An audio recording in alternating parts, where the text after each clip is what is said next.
El Señor esté con vosotros. Y con tu espíritu. Lectura del Santo Evangelio según San Lucas. Gloria a ti, Señor. En aquel tiempo los fariseos y los escribas dijeron a Jesús: los discípulos de Juan ayunan a menudo y oran, y los fariseos también, en cambio los tuyos, a comer y a beber. Jesús les dijo: ¿acaso podéis hacer ayunar a los invitados a la boda mientras el esposo está con ellos? Llegarán días en que les arrebatarán al esposo, entonces ayunarán en aquellos días.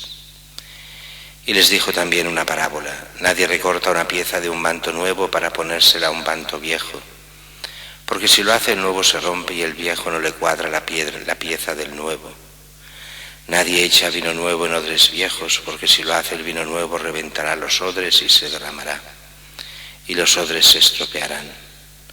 A vino nuevo, odres nuevos.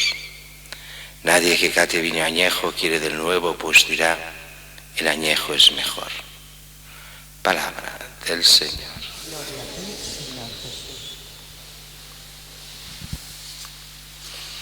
El Evangelio de hoy nos pone este episodio famoso donde los fariseos se encaran con Jesús y, como tantas veces pasa, pues lo tratan como si fuese un mal maestro, no solo un mal maestro, sino un desastre.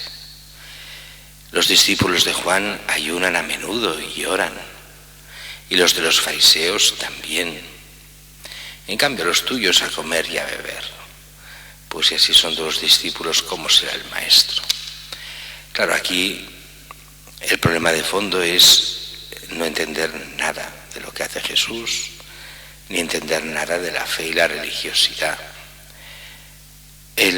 Para entenderlo había dos tipos de ayunos: los ayunos obligatorios, como pongamos como son hoy los del miércoles de ceniza o el viernes santo, habían más que ahora. Y otra cosa son los que son devocionales. Pues hay mucha gente que hacen los viernes ayuno. ¿Está mal hacer ayuno los viernes? No, para nada. Ahora bien, es obligatorio. Y si no haces ayuno, ¿eres una mala persona? Pues tampoco. No, es una devoción. Y entonces aquí Jesús va al fondo. Y el fondo es muy curioso. El fondo viene a ser: vosotros, diciendo a los fariseos, en el fondo lo que sois es Antiguo Testamento. En el fondo estáis viciados y pensáis que con vuestras devociones os salváis, cuando no funcionan las cosas así. Así, lo que yo ofrezco es nuevo, es el Nuevo Testamento. Así que no se pueden coger pedazos de una cosa y de la otra. Hay que cambiar mentalidad radicalmente. Es aquello que Jesús dirá a Nicodemo: hay que nacer de nuevo. Es la nueva mentalidad del Nuevo Testamento. No es salvarse por el puro cumplimiento de la ley, sino es Cristo el que salva, y hasta que esto no lo entiendan, no hay salvación posible para ellos. Ellos piensan que de forma, y muchas veces hipócrita, otras no de tan mala fe, pues haciendo devociones la gente se salva. Esto pasa también hoy muchas veces. Las devociones son buenas, claro que son buenas en principio las devociones, pero hay gente que piensa que las devociones son las que salvan, y las devociones no salvan. Salva a Cristo y vivir la fe como Dios manda. Y las devociones son ayuda, pero no son el fin.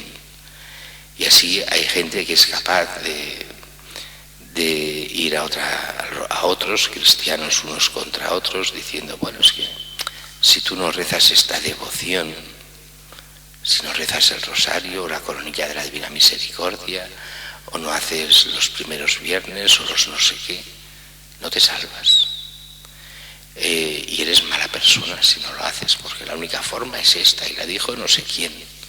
Y dices: pues no, es que es malo el rosario. Al revés, es magnífico el rosario y es cosa buena y santa rezar el rosario todos los días.